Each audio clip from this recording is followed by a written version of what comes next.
A peaceful single father's world is shaken when a mysterious young woman appears, knowing far too much about a past he never shared. Deadly secrets begin to surface, forcing him to choose between protecting his daughter and uncovering the truth about his wife's death. As danger closes in, he realizes this stranger might be the only key to unraveling the mystery that has haunted his family for years. Will he risk everything for answers or stay silent to keep his daughter safe? Like this video, comment what city you're watching from so I can see how far this story reaches. The rain hit the kitchen window in bursts like someone throwing handfuls of gravel against the glass. Liam Carter stood at the sink, hands submerged in lukewarm dishwater, staring at nothing in particular. The plates could wait. Everything could wait. That was the rhythm now, motion without purpose, days that bled into each other with the grace of spilled ink. "Dad?" He turned. His daughter, Sophie, stood in the doorway wearing mismatched socks and a t-shirt 2 sizes too big. She was 7, small for her age with dark hair that never stayed in the ponytail he attempted every morning. "Yeah, Bug? Can I have cereal? You just had dinner. I know, but I'm still hungry." Liam dried his hands on a dish towel that had seen better days. "You didn't eat your chicken." "It was dry." "It wasn't dry. It was a little dry." He sighed, pulling the cabinet open. "Fine, 1 bowl, but that's it." Sophie grinned, climbing onto the stool at the counter. She swung her legs while he poured the cereal, milk sloshing over the edge because he wasn't paying attention. He grabbed a paper towel, wiped it up, slid the bowl across to her. "Thanks, Dad." "Yeah." He leaned against the counter, watching her eat. She had her mother's eyes. Everyone said so. Liam used to hate hearing it. Now he just felt numb to it, the same way he felt numb to most things. Grief had a way of dulling the edges, turning sharp pain into a low, constant hum that never quite went away. It had been 3 years since the accident. 3 years since Claire had left for work one morning and never come home. The official report said brake failure. A steep hill, wet roads, a guardrail that didn't hold. The car had gone over the embankment and into the ravine below. By the time they pulled her out, there wasn't much left to identify. Liam had been asked to confirm details. Her wedding ring, a scar on her wrist from a childhood fall, the necklace she never took off. He'd signed the papers, attended the funeral, accepted condolences from people who didn't know what else to say, and then he'd stopped asking questions. Because what was the point?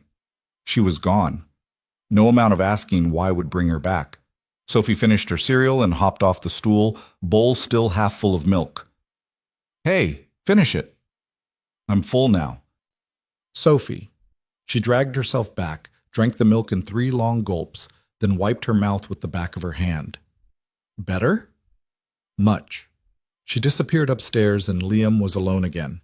He rinsed her bowl, added it to the pile, and stared out the window at the rain. The house felt too big. It always had, even when Claire was alive. She'd wanted space for a second kid, maybe a third. Liam had gone along with it because that's what you did when you loved someone. You made plans, bought houses, imagined futures that might never come. Now it was just him and Sophie rattling around in 4 bedrooms and a yard that needed mowing. His phone buzzed on the counter. He picked it up, expecting a work email or some automated reminder he'd ignore. Instead, it was a message from an unknown number. "Is the room still available?" Liam frowned. 6 months ago, when money had gotten tight and the medical bills from Claire's accident were still trickling in, he'd posted an ad online. Single father looking for a quiet tenant. Private room, shared kitchen and bathroom. Utilities included. He'd gotten a few responses, mostly people who flaked after the initial message or showed up, took one look at the place, and decided they'd rather live somewhere that didn't smell faintly of old coffee and regret. He'd taken the ad down 2 months ago, but apparently it was still circulating somewhere. He typed back, "Yeah, still available. When do you want to see it?" The reply came almost immediately. "Tomorrow afternoon, around 2? "Works for me. Address is 428 Maple Street." "I know." Liam stared at the screen. "I know." He reread it twice, then set the phone down. Probably just someone who'd seen the ad before he deleted it. No big deal. Still, something about it felt off. The next day was a Saturday, which meant Sophie had dance class at noon. Liam sat in the waiting area with the other parents. half watching through the studio window as a dozen little girls stumbled through a routine that was supposed to be a waltz but looked more like controlled chaos. Sophie was in the back row, tongue poking out in concentration, trying to remember the steps. She wasn't a natural dancer. Liam had suggested soccer, but she'd insisted on ballet. Claire would have loved that. She'd done ballet as a kid, had all these old photos of herself in tutus and stage makeup, smiling like she owned the world. Liam's phone buzzed. Another message. "Running a few minutes early. Is 1:45 okay?" He glanced at the time. It was 12:30. Dance would be over at 1, and they'd be home by 1:15 if traffic cooperated. "Yeah, that's fine." He pocketed the phone and went back to watching Sophie, who had just spun in the wrong direction and nearly collided with another girl. By the time they got home, Liam had 15 minutes to make the place look like people actually lived there on purpose. He told Sophie to pick up her toys, shoved a pile of laundry into the closet, and ran a vacuum over the living room carpet. The doorbell rang at exactly 1:45. Liam opened it, and for a second he forgot what he was supposed to say. The woman standing on his porch was younger than he'd expected. Mid-20s, maybe. Dark hair pulled into a loose bun, sharp features, eyes that didn't miss much. She wore jeans, a gray jacket, and a backpack slung over one shoulder. There was something about the way she stood, like she was used to being ready to move at a moment's notice. "Liam Carter?" she said. "Yeah, you must be—" He realized he didn't actually know her name. "Elena Hayes." She stuck out her hand. He shook it. Her grip was firm, deliberate. "Come in." She stepped inside, glancing around the entryway with the kind of focus most people reserve for job interviews or crime scenes. "Nice place," she said. "It's all right." Sophie appeared at the top of the stairs, staring down at them. "Hey, Bug. This is Elena. She's looking at the room." Elena looked up, smiled. "Hi, Sophie." Sophie didn't smile back. "How do you know my name?" Liam felt his stomach tighten. Elena didn't miss a beat. "Your dad mentioned you when we texted." Liam hadn't mentioned her. Sophie seemed to accept the explanation, though, and disappeared back into her room. Liam led Elena down the hallway to the spare bedroom. It was small, just enough space for a bed, a dresser, and a desk if you didn't mind feeling cramped. The window looked out over the backyard, which was mostly weeds and a rusted swing set Sophie had outgrown 2 years ago. "Bathroom's shared," Liam said. "Kitchen, too. I usually cook dinner around 6, but you're welcome to use it whenever." Elena walked to the window, looked out. "What happened to the swing set?" "She got too big for it." "You could fix it up. Donate it, maybe." "Yeah, I could." He didn't mention that he'd been saying that for 2 years. Elena turned back to him. "How much?" $600 a month. First and last up front. Utilities? Included. She nodded, like she'd already decided. "When can I move in?" "You don't want to think about it?" "I've thought about it." Liam crossed his arms. "You always make decisions this fast?" "When I know what I want?" "Yeah." There was something in her tone, not arrogance exactly, but confidence that bordered on it. Like she'd already mapped out the next 6 moves and knew how each one would play. "All right," Liam said. "You can move in tomorrow if you want." "Tomorrow works." She pulled out her phone, tapped a few times, and his phone buzzed. "There's the deposit," she said. He checked. $1,200. Exactly what he'd asked for. "Fast," he said. "I don't like waiting." "Yeah, I'm getting that." Elena slung her backpack over her shoulder. "I'll be here around 10. That okay?" "Sure." She headed for the door, then paused. "Thanks, Liam." "For what?" "Giving me a chance." Before he could respond, she was gone. Liam stood in the hallway, staring at the empty doorway. Sophie's voice drifted down from upstairs. "Dad?" "Yeah?" "I don't like her." "You just met her." "She's weird." Liam climbed the stairs, found Sophie sitting on her bed with a book she wasn't reading. "What's weird about her, Shem?" he asked. "She knew my name." "I told her." "No, you didn't. I was listening." Liam sat down on the edge of the bed. "Maybe I mentioned it in a text." "Did you?" He thought about it. He hadn't. "She probably just guessed," he said. "Or heard me call you Bug." Sophie didn't look convinced, but she didn't argue. Liam kissed the top of her head. It'll be fine. She's just renting a room. Okay. He left her there and went back downstairs, but the unease lingered. Elena had known Sophie's name. She'd known the address before he gave it, and the way she'd looked at the house.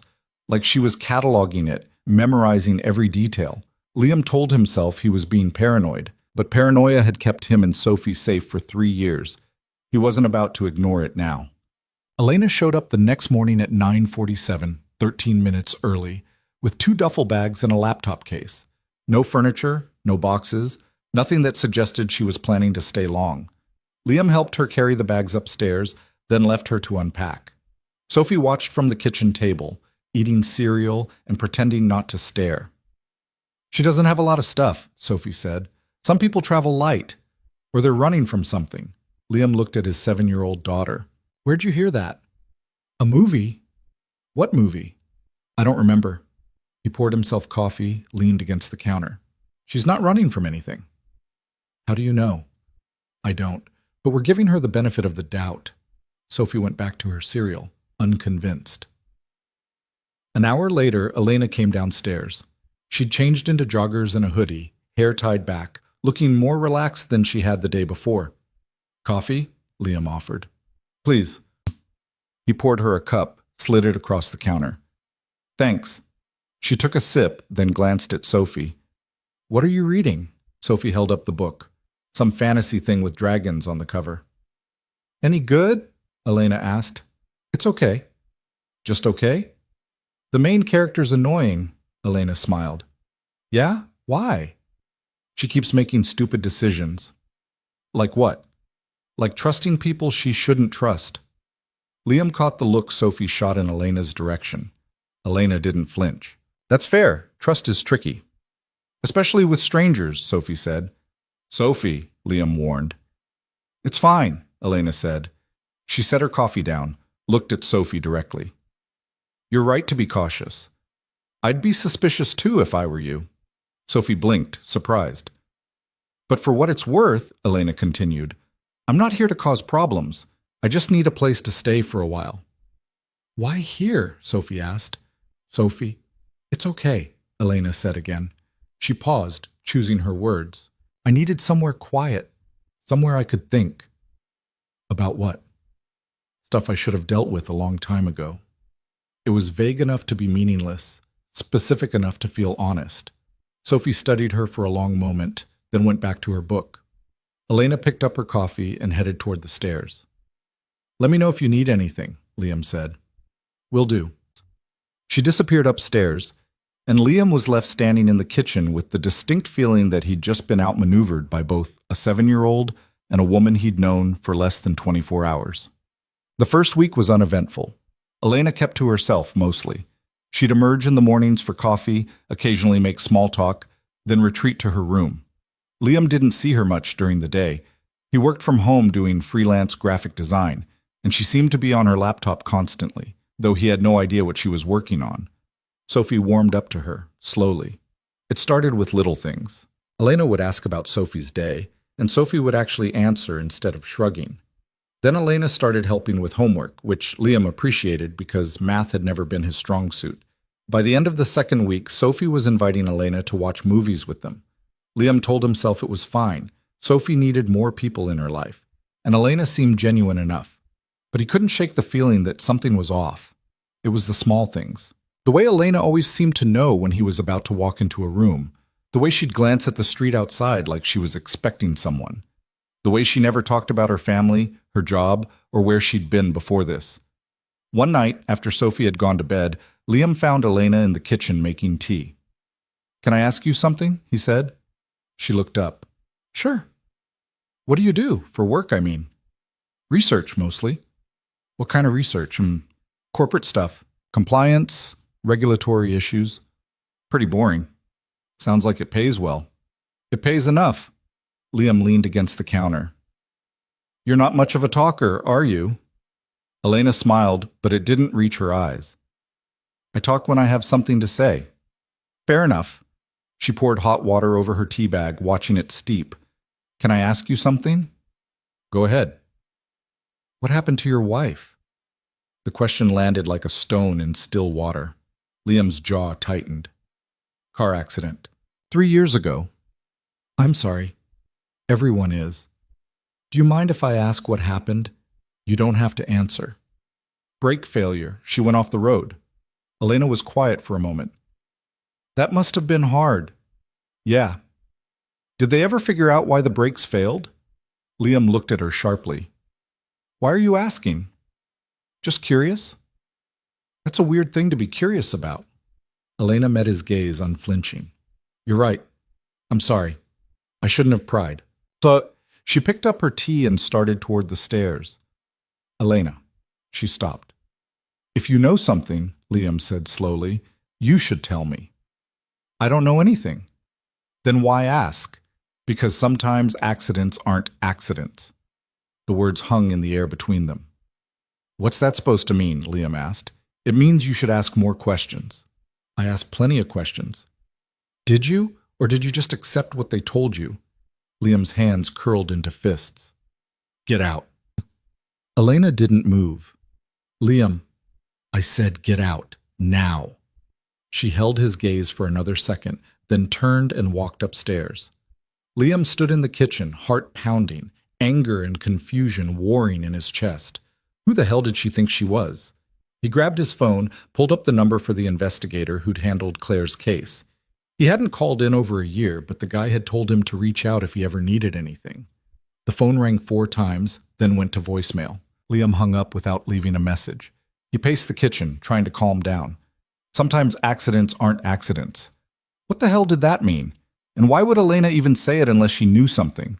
He wanted to march upstairs and demand answers, but he also didn't want to wake Sophie. And part of him, the part that had spent 3 years trying to move on, didn't want to know. Because if Claire's death wasn't an accident, that meant someone had killed her. And if someone had killed her, that meant Liam had spent 3 years doing nothing while they walked free. He sat down at the kitchen table, head in his hands. This was a mistake. Letting Elena move in had been a mistake. He'd ask her to leave in the morning. Yes, but when morning came, Elena was gone. Not gone as in moved out. Her bags were still in her room. But she wasn't in the house. Liam checked her room, then the backyard, then walked around the block. Nothing. He called her phone. It went straight to voicemail. Sophie came downstairs, rubbing her eyes. Where's Elena? I don't know. Is she coming back? I don't know that either, Sophie frowned. Did you guys fight? Something like that. Are you going to kick her out? Liam hesitated. Maybe. I don't think you should. Why not? Because I think she's trying to help. Help with what? Sophie shrugged. I don't know, but she seems sad, like she's looking for something. Liam stared at his daughter, wondering when she'd gotten so perceptive. Go get dressed, he said. We'll figure it out later. Sophie trudged upstairs, and Liam went back to the kitchen. Elena's tea mug was still on the counter, half full and cold. He dumped it in the sink, then stood there staring at nothing. His phone buzzed. A text from an unknown number. I'm sorry. I shouldn't have said anything, but you deserve the truth. Liam's pulse quickened. Who is this? It's Elena.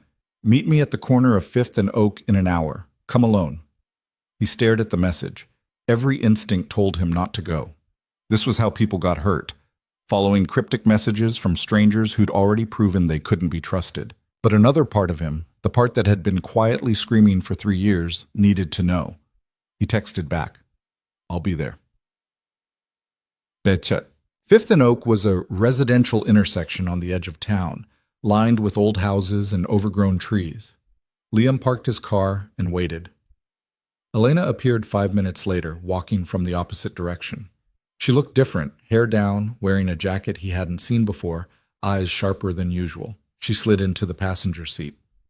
Thanks for coming, she said. Start talking. Elena took a breath. 3 years ago, your wife worked as an auditor for Meridian Industries.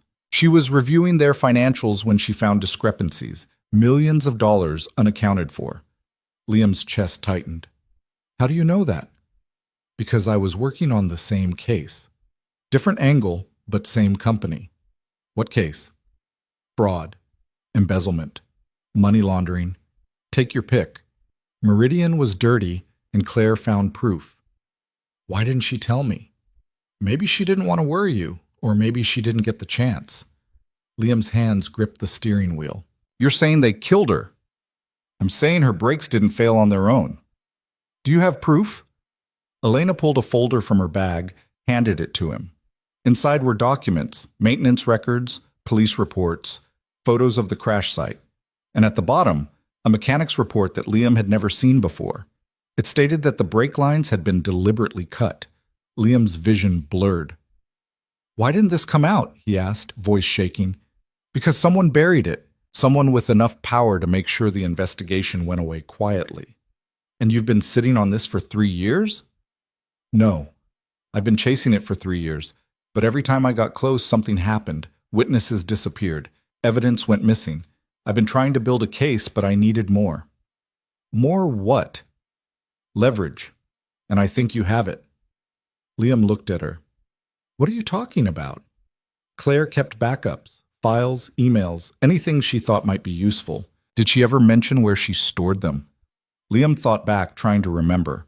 Claire had been meticulous about work. She'd kept files on her laptop, sure, but she'd also been paranoid about losing data. She had an external drive, he said slowly. But I never found it after she died. Did you look? Of course I looked. Maybe you didn't look hard enough. Liam's jaw clenched. Don't tell me I didn't look hard enough. I'm not trying to insult you. I'm saying Claire knew how to hide things. If she wanted that drive to stay hidden until someone knew where to look, she'd have made sure it did.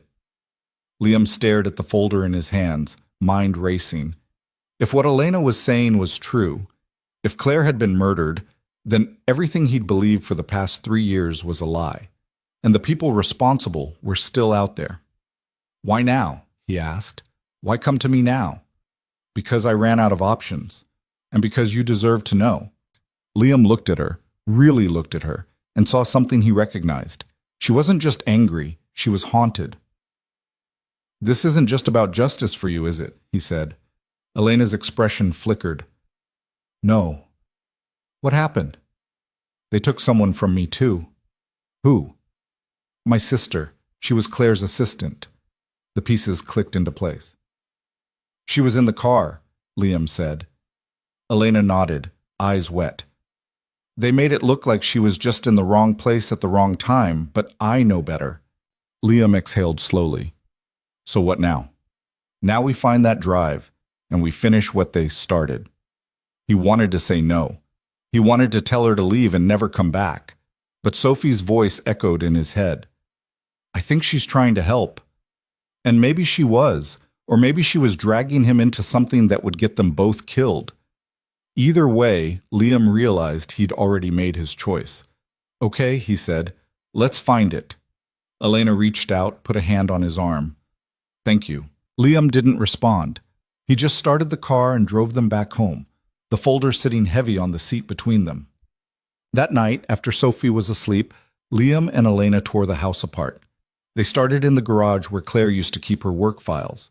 Boxes of old papers, tax documents, bank statements, nothing. Then the attic. More boxes. Mostly Christmas decorations and baby clothes Liam hadn't been able to throw away. Still nothing. Where else would she hide it? Elena asked. Liam sat on the floor, surrounded by clutter. I don't know. I've been through everything. Elena looked around, thinking, what about her office? She didn't have an office. She worked from home sometimes, didn't she? Yeah, but she used the kitchen table. Did she have a desk? Anywhere she'd sit when she needed to focus? Liam thought about it. The guest room, she'd work in there when she needed quiet. They went to the guest room, now Elena's room, and started searching. Elena pulled the desk away from the wall, checked behind it. Nothing. Liam opened the closet, moved boxes aside, ran his hands along the walls. And then he felt it. A seam. Almost invisible. But there. He pressed on it, and a panel popped loose. Behind it was a small space, just big enough for... Found it, Liam said.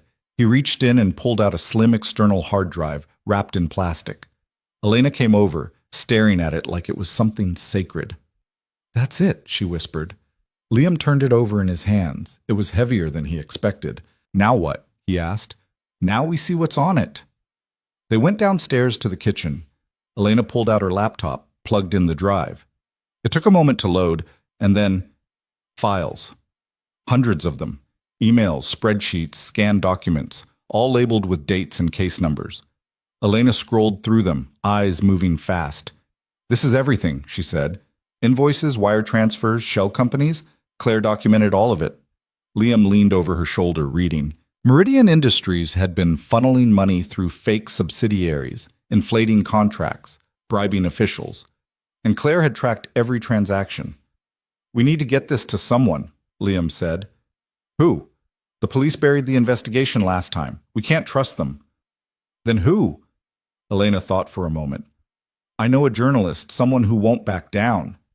You sure? As sure as I can be. Liam nodded. Okay, do it.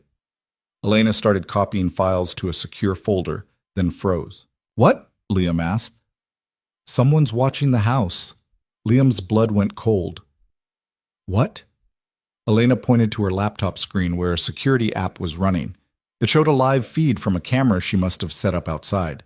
A black SUV was parked across the street, engine running. How long has it been there? Liam asked. Just pulled up. Liam grabbed his phone. I'm calling the cops. No, they'll be gone before the cops get here, and we don't know who we can trust. Then what do we do? Elena closed the laptop, unplugged the drive. We leave now. I'm not leaving Sophie. Then wake her up. But we need to move. Liam ran upstairs, shook Sophie awake. Dad, she mumbled. Get dressed, quick. What's wrong? Just trust me. Come on. Sophie scrambled out of bed, pulling on clothes while Liam grabbed her backpack and shoved in whatever he could reach. By the time they got downstairs, Elena was at the door, bag over her shoulder, keys in hand. Back door, she said. My car's in the alley. They slipped out through the kitchen, moving fast and quiet. Elena's car was an old sedan, nondescript and practical. She unlocked it, and they piled in. Liam in the passenger seat, Sophie in the back. Elena started the engine and pulled out of the alley, headlights off. Liam glanced back. The SUV was still there, but no one had gotten out. Where are we going? He asked. Somewhere safe. I have a place. Sophie leaned forward. Dad, what's happening? It's okay, Bug. We're just taking a little trip. In the middle of the night? Yeah. She didn't look convinced, but she didn't argue. Elena drove in silence, taking side streets and doubling back twice to make sure they weren't being followed. After 20 minutes, she pulled into a motel parking lot on the outskirts of town. Wait here, she said. She went inside, came back 5 minutes later with a key. They followed her to a room on the second floor, small, dated, but clean enough. Sophie climbed onto one of the beds and curled up, exhausted. Liam stood by the window, watching the parking lot. Elena set her bag down, pulled out the hard drive. We need to move fast. If they know we have this, they'll come after us. So, what's the plan? I contact my journalist friend. We get the files to her tonight. Once it's out, they can't stop it. And then? Then we wait, and hope they don't find us first. Liam looked at Sophie, asleep on the bed, and felt a surge of guilt. He'd brought this into their lives. He'd let Elena in, and now his daughter was hiding in a motel because people wanted them dead. I'm sorry, Elena said quietly. For what? For dragging you into this. You didn't drag me. I chose to help. Still, I should have stayed away. Liam turned to her. Would you have? Elena met his eyes. No. Then stop apologizing. She nodded, then pulled out her laptop and got to work. Liam sat on the edge of the other bed, watching her type, feeling the weight of everything pressing down on him. 3 years ago, he'd lost his wife. Tonight, he might have lost his home. But for the first time in a long time, he felt like he was fighting back. And that had to count for something. Elena's fingers moved across the keyboard like she was defusing a bomb. Precise, methodical, no wasted motion. The motel room smelled like stale cigarettes and industrial cleaner, and the air conditioner rattled in a way that suggested it might give up any second. Liam sat on the edge of the bed, watching Sophie sleep, trying to keep his breathing steady. How long? He asked. Few more minutes, Elena said without looking up. I'm encrypting everything before I send it. Will that keep them from finding us? No, but it'll keep them from stopping the story. Liam rubbed his face. His hands were shaking. He hadn't noticed until now. You okay? Elena asked. Not really. Fair. She kept typing. Liam stood, walked to the window, pulled the curtain back just enough to see the parking lot. A few cars, none of them the black SUV. That didn't mean they were safe. It just meant they had a head start. What if your journalist friend doesn't believe it? He asked. She will. How do you know? Because she's been trying to nail Meridian for years. This is everything she's been looking for. And if they get to her first? Elena paused just for a second. They won't. You sound sure. I have to be. Liam let the curtain fall back into place. What happens after she publishes? Depends. If the story's big enough, it'll force an investigation. Real one this time. People will get arrested. Maybe. Maybe. Rich people don't go to jail as often as they should. So we're doing all this and they might just walk? Elena finally looked at him. You want guarantees you're in the wrong life. That's not an answer. It's the only one I've got. Liam wanted to argue, but he didn't have the energy. Instead, he sat back down, elbows on his knees, head in his hands. I should have asked more questions, he said quietly. About what? About Claire. About the accident. I let it go. You were grieving. That's not an excuse. It's not, but it's also not your fault. Liam looked up. Feels like it is. Elena closed her laptop. You want to blame yourself, fine, but that doesn't change what we're doing now. And what are we doing? Finishing what they started. She pulled out her phone, typed a quick message, hit send. Done, she said. Files are with her. She'll start working on it tonight. Liam exhaled. Now what? Now we wait. For how long? However long it takes. Sophie stirred on the bed, mumbling something in her sleep. Liam moved closer, brushed the hair out of her face. She looked so small. Too small to be caught up in this. She shouldn't be here, he said. I know. If something happens to her, it won't. You don't know that. Elena stood, walked over to him. You're right. I don't. But I do know that running won't keep her safe. The only way out is through. That's easy to say when it's not your kid. Elena's expression hardened. My sister was 23. She had her whole life ahead of her, and they killed her because she was in the wrong place at the wrong time. So don't tell me I don't understand what's at stake. Liam held her gaze, then nodded. I'm sorry. Don't be. Just stay focused. She went back to her laptop, and Liam sat there feeling like an idiot. They stayed in the motel for 2 days. Elena left once to get food, fast food bags and bottled water, and came back looking more tense than when she'd left. What? Liam asked. Nothing. Just paranoid. Did you see something? No, but that doesn't mean they're not looking. Sophie was handling it better than Liam expected. She asked questions, why they were staying here, when they were going home. But she didn't panic. Maybe she was too young to fully grasp how bad things could get, or maybe she just trusted him to keep her safe. Either way, Liam felt the weight of it. On the second night, Elena's phone buzzed. She read the message, then looked at Liam. She's publishing tomorrow morning. That's it? That's it? What do we do until then? We stay here, and we don't open the door for anyone. Liam nodded. Sophie was watching TV, some cartoon she'd seen 100 times, and Liam sat next to her, trying to pretend everything was normal. Dad? She said after a while. Yeah, Bug? Are we in trouble? Why would you think that? Because we're hiding. Liam hesitated.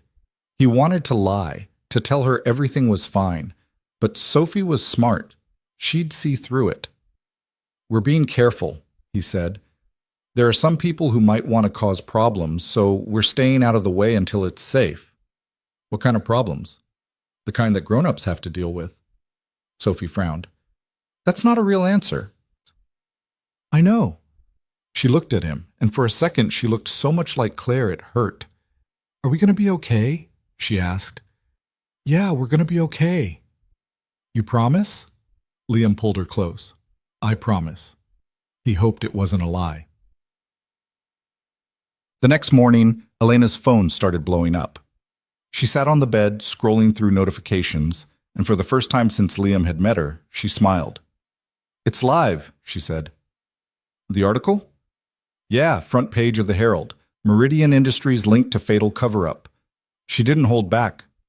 Liam grabbed his own phone, pulled up the article. The headline was brutal. The opening paragraph even more so. Claire's name was there, along with Elena's sister, and the details of the crash. But more than that, the article laid out the financial fraud, shell companies, falsified contracts, bribed officials. And it named names: CEO, CFO, board members. People Liam had never heard of, but who, according to the article, had built fortunes on stolen money. "This is going to blow up," Elena said. "Good." "Yeah, but it also means they're going to come after us harder." Liam looked at her. "You think they know where we are?" "Not yet, but they will." "So what do we do?" Elena stood, started packing her bag. "We move. Again." "Where?" "Somewhere they won't think to look." Sophie looked up from the TV. "Are we leaving?" "Yeah, Bug, grab your stuff." She groaned but did as she was told. Liam helped Elena pack, and within 10 minutes they were in the car again. Elena drove in silence, taking back roads and avoiding highways. Liam kept checking the mirrors, waiting for headlights to appear behind them. "Where are we going?" he asked. "A friend's place. She owes me a favor." "Can we trust her?" "As much as we can trust anyone right now." That wasn't reassuring, but Liam didn't push it. They drove for an hour, finally pulling up to a small house on the outskirts of a town Liam didn't recognize. The paint was peeling, the lawn overgrown, but the lights were on. Elena parked, got out, knocked on the door. A woman answered, mid-40s, short hair, sharp eyes. She looked at Elena, then at Liam and Sophie in the car. "You brought a kid?" the woman said.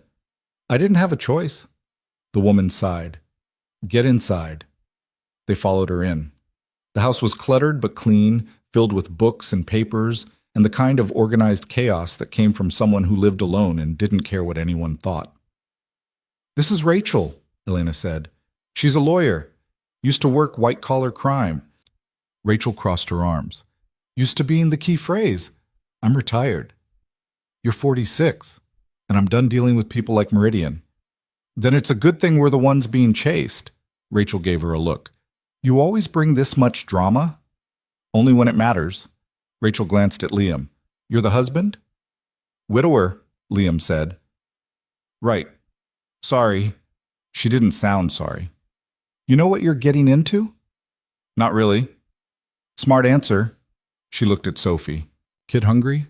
Sophie nodded. "Kitchen's through there. Help yourself." Sophie looked at Liam, who nodded, and she disappeared into the kitchen. Rachel turned to Elena. "How bad is it?" "Bad. They know we have the files. They've been watching Liam's house. And now they're probably watching mine. I made sure we weren't followed." "You think you made sure. There's a difference." Elena didn't argue. Rachel poured herself a drink, whiskey, straight, and leaned against the counter. "So what's the plan?" "Wait for the story to hit critical mass. Once enough people are paying attention, they can't touch us without making it worse." "That's optimistic." "You have a better idea?"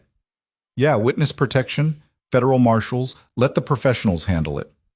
"We don't know who's been bought. Can't trust them." Rachel took a sip. "Then you're screwed." "Maybe, but we're not giving up." Rachel looked at Liam. "She always this stubborn?" "I've known her a week." "And you're still here?" "Didn't have much of a choice." Rachel laughed, but there was no humor in it. "All right, you can stay. But if anyone shows up, you're on your own." "Fair enough," Elena said. Rachel gestured to the hallway. "Guest room's upstairs, couch pulls out if you need it. Don't touch my bourbon." She walked off, leaving them standing in the living room. Liam looked at Elena.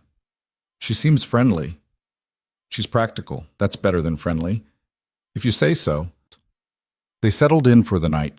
Sophie fell asleep on the couch, and Liam sat in a chair by the window watching the street. Elena sat across from him, laptop open, monitoring the news. "It's spreading," she said. "Other outlets are picking it up. Social media is going crazy." "That's good, right?" "Yeah." But it also means Meridian's PR team is scrambling. They'll put out a statement soon, probably deny everything. Will it matter? Depends on how much the public cares. Liam rubbed his eyes. He was exhausted, but he couldn't sleep. Every time he closed his eyes, he saw Claire's face. Do you think she knew? He asked. Elena looked up. Knew what? That they were going to kill her. Elena was quiet for a moment. I don't know. Maybe. She should have told me. She was probably trying to protect you. Yeah, look how that turned out. Elena closed her laptop. You can't think like that. Why not? Because it'll eat you alive. Liam didn't respond. Elena stood, walked over to the window. When my sister died, I spent months blaming myself. I kept thinking, if I just called her that morning, if I'd told her not to go to work, maybe she'd still be alive. And eventually I realized it didn't matter. She was gone. The only thing I could do was make sure the people responsible paid for it. Did they? Not yet. But they will. She said it with the kind of certainty that came from someone who'd already decided how the story would end. Liam wanted to believe her. He just wasn't sure he could. The next morning, Meridian Industries released a statement.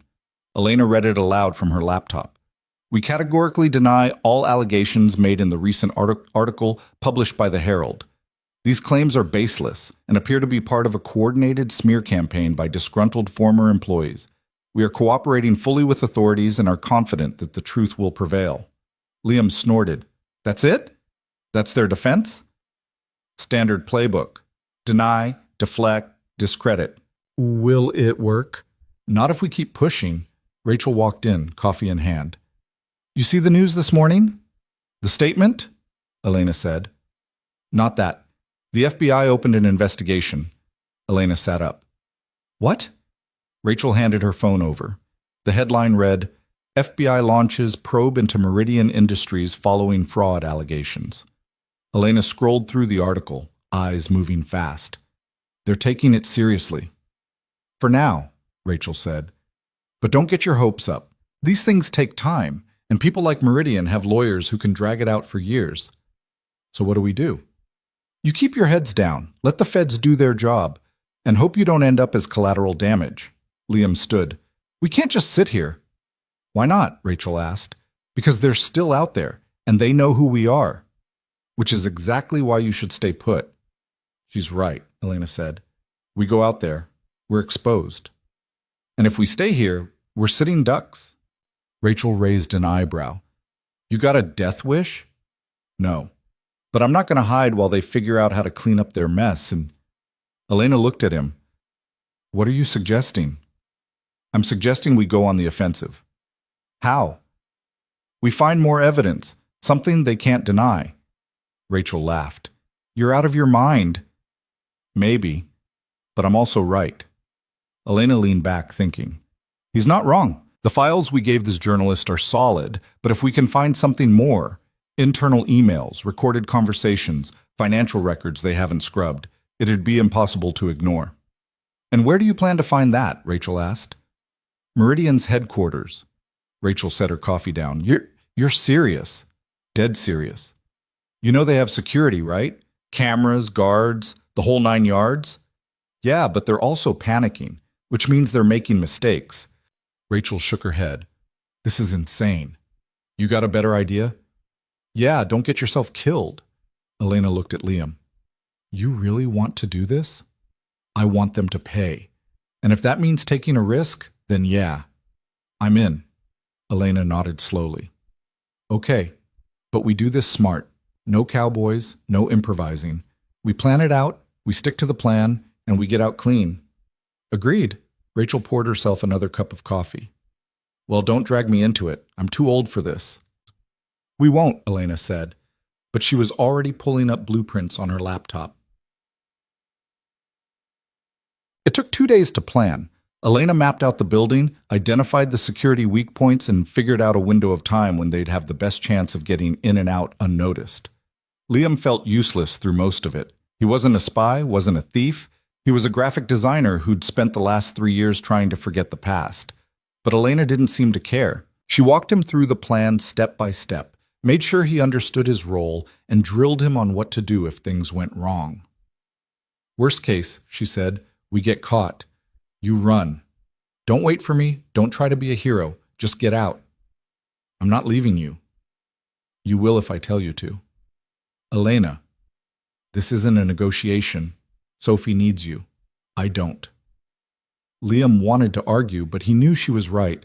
The night before they were supposed to go, Liam couldn't sleep. He sat in the dark, staring at the ceiling, listening to Sophie breathe in the next room. Elena found him there around 2 in the morning. You okay? She asked. Not really. She sat down next to him. Second thoughts? Third, fourth, fifth. We don't have to do this. Yeah, we do. Elena didn't argue. They sat in silence for a while, and then Liam spoke. Why are you doing this? He asked. I told you, my sister… No. I mean, why are you still doing this? You could have walked away years ago. Let someone else fight this fight. Elena was quiet. Because if I don't, who will? Someone. Eventually. Maybe, but eventually doesn't bring people back. Liam understood that better than he wanted to. You ever think about what happens after? He asked. After what? After we win. If we win. Elena smiled faintly. Haven't gotten that far yet. Me neither. They sat there until the sun started to come up, and then Elena stood. Get some rest, she said. Tomorrow's going to be a long day. Liam nodded, though he knew he wouldn't sleep. What? The next evening, they drove to Meridian's headquarters. It was a sleek glass building on the edge of the business district, the kind of place that screamed money and power. Elena parked 2 blocks away, and they walked the rest of the way, blending in with the last few employees leaving for the day. Cameras are on a loop, Elena said quietly. We've got a 10-minute window. And if the window closes? Then we improvise. Liam's heart was pounding, but he kept his face neutral. They slipped in through a side entrance Elena had identified, a service door that was supposed to be locked but wasn't. Security oversight, she'd said, or maybe just luck. Inside, the building was sterile and quiet.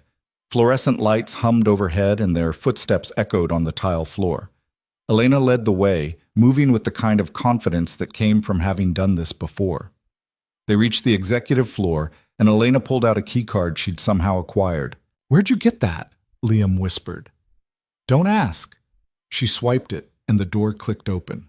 The office inside was massive. Mahogany desk, leather chairs, floor-to-ceiling windows overlooking the city.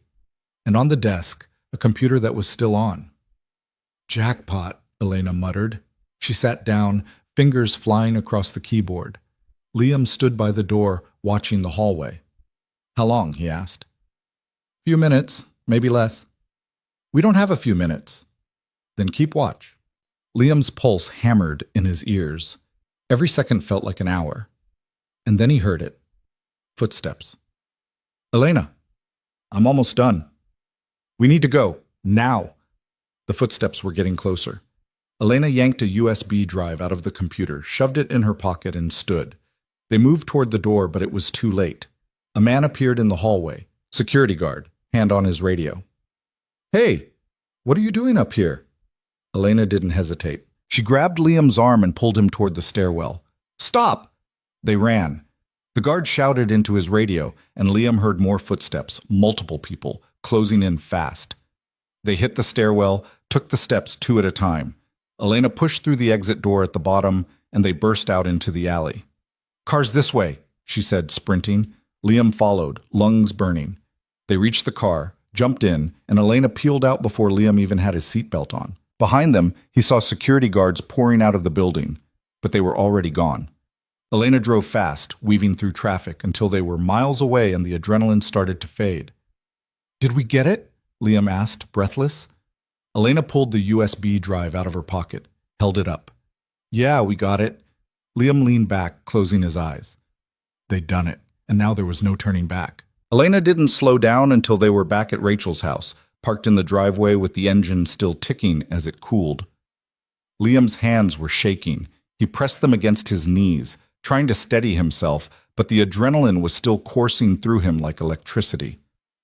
That was close, he said. Yeah, too close. Elena pulled the USB drive from her pocket, stared at it like it might explode. But we got what we needed. You sure? Won't know until we look. They got out of the car and headed inside. Rachel was in the living room, feet up on the coffee table, reading a book.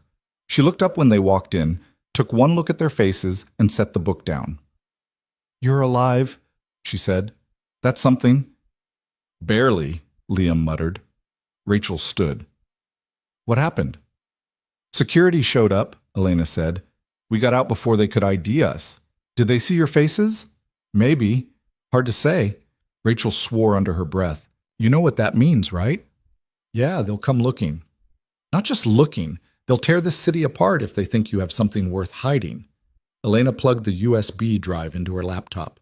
Then we'd better make sure this was worth it. Liam sat down next to her, watching the screen as files started to load. There were dozens of them. Emails, financial statements, recorded phone calls, everything labeled with dates and names. This is it, Elena said quietly. This is everything. Rachel leaned over, squinting at the screen.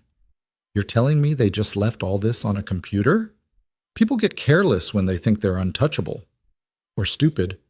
Elena opened one of the email threads. It was between the CEO and someone listed only as JM, discussing wire transfers, offshore accounts, and something called Project Clearwater. What's Project Clearwater? Liam asked. Elena scrolled through the emails. Looks like a shell operation. They were funneling money through fake construction contracts, then moving it overseas. How much money? Tens of millions, maybe more. Rachel whistled. That's federal prison money. If we can prove it, Elena said. She kept scrolling, and then she stopped. Liam saw it at the same time she did. An email dated 3 weeks before Claire's accident. The subject line read, Loose Ends. Elena opened it. The message was short, clinical, devoid of anything that could be called human. Hayes and Carter are becoming a problem. Recommend immediate action before they escalate. Clean and quiet. No traces. Liam felt his stomach drop. That's Claire, he said, voice hollow. They're talking about Claire. Elena's jaw tightened. She didn't say anything, just kept staring at the screen. Rachel leaned closer. Who sent that? Elena checked the sender. JM, same person who was coordinating the offshore accounts. You know who that is? Not yet, but I will. Liam stood, pacing. His chest felt tight, like someone had wrapped a band around his ribs and was pulling it tighter with every breath. They killed her, he said. They actually killed her. We knew that already, Elena said softly. No, we suspected. This is proof. He stopped pacing, turned to face her. This is proof that someone sat in an office and decided my wife had to die.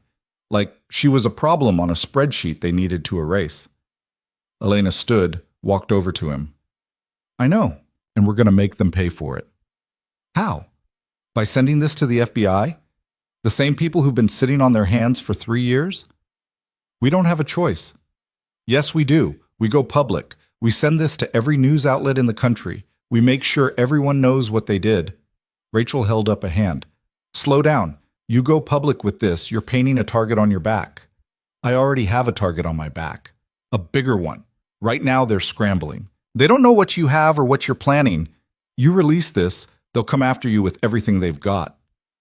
Let them. Elena grabbed his arm. Liam, listen to me. We do this smart or we don't do it at all. I'm done being smart. I'm done hiding. And what about Sophie? That stopped him. He looked at Elena, then at Rachel, and the fight drained out of him. She's upstairs, Rachel said. Asleep. Doesn't know any of this is happening. You want to keep it that way. You need to think before you act. Liam sank back into the chair, head in his hands. Rachel was right. He hated it, but she was right. What do we do? He asked.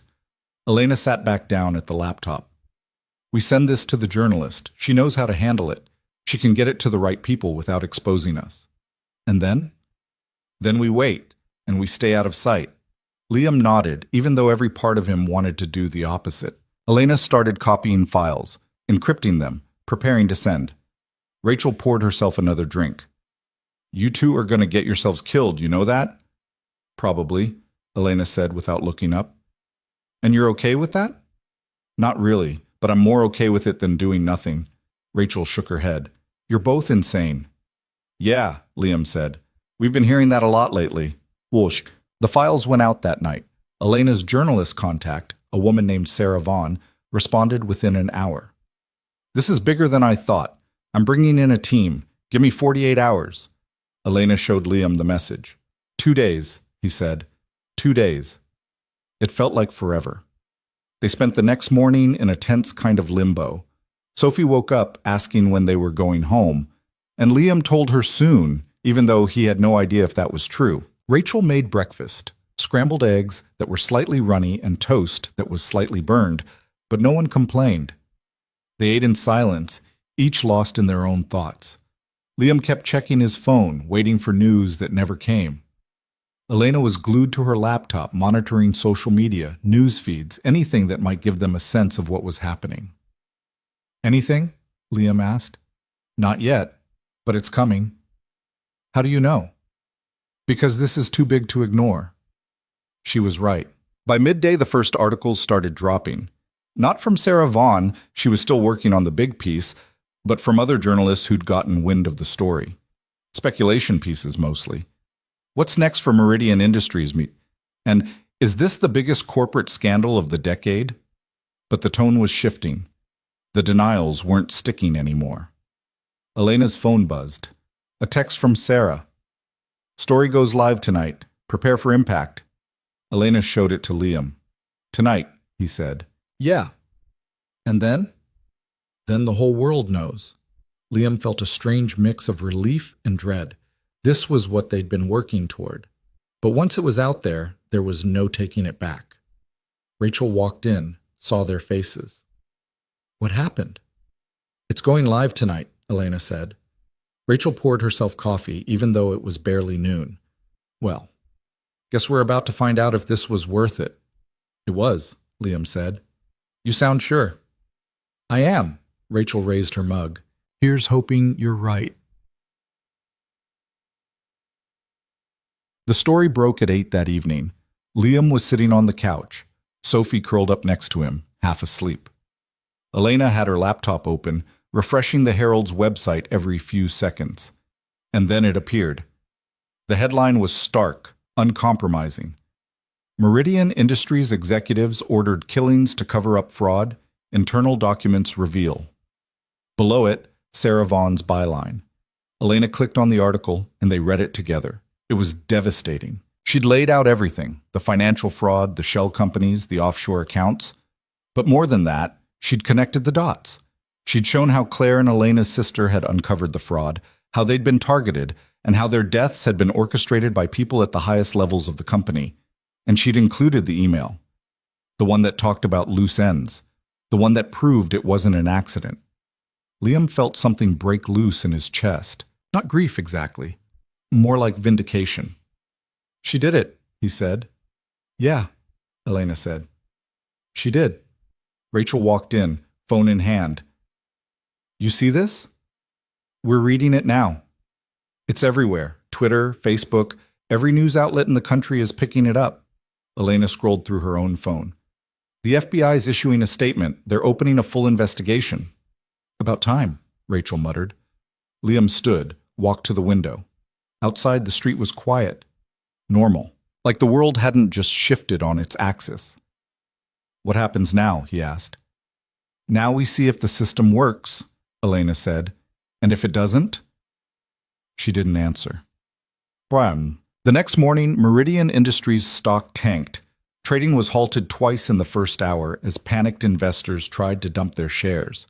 By noon, the company had lost nearly 40% of its value. The CEO resigned. So did the CFO. And by the end of the day, federal agents had raided Meridian's headquarters, hauling out boxes of documents and hard drives. It was happening. Liam watched it unfold on the news, feeling like he was watching someone else's life. Elena sat next to him, arms crossed, eyes fixed on the screen. You okay? He asked. I don't know yet. This is what you wanted, right? Yeah, but it doesn't feel the way I thought it would. What do you mean? She exhaled. I thought I'd feel I don't know. Relief, maybe. Closure. But I just feel tired. Liam understood that. Revenge didn't fix anything. It didn't bring people back. It didn't undo the pain. But it was something. My sister used to say that the truth always comes out, Elena said quietly. I never believed her. Thought she was being naive. And now? Now I think maybe she was right. It just takes longer than it should. Liam reached over, put a hand on her shoulder. She'd be proud of you. Elena's eyes glistened, but she didn't cry. Yeah, maybe. Rachel walked in, phone in hand again. You two need to see this. She turned the screen toward them. It was a mugshot. A man in his 50s, graying hair, expensive suit, now rumpled. The caption underneath read, James Morrison, Meridian Industries 5P of Operations, arrested on charges of conspiracy to commit murder and fraud. JM, Elena said. That's him. Liam stared at the photo. This was the man who'd ordered Claire's death, who'd signed off on it like it was a business transaction. He wanted to feel something, anger, hatred, satisfaction, but all he felt was empty. They're charging him? He asked. Rachel nodded. Him and 3 others. Prosecutors are saying they have enough to put them away for life. Will it stick? If the evidence holds, yeah, these guys are done. Liam looked at Elena. We did it. She nodded slowly. Yeah, we did. But there was no celebration, just quiet acknowledgement. 2 days later, Liam and Sophie went home. Rachel had offered to let them stay longer, but Liam needed to get back.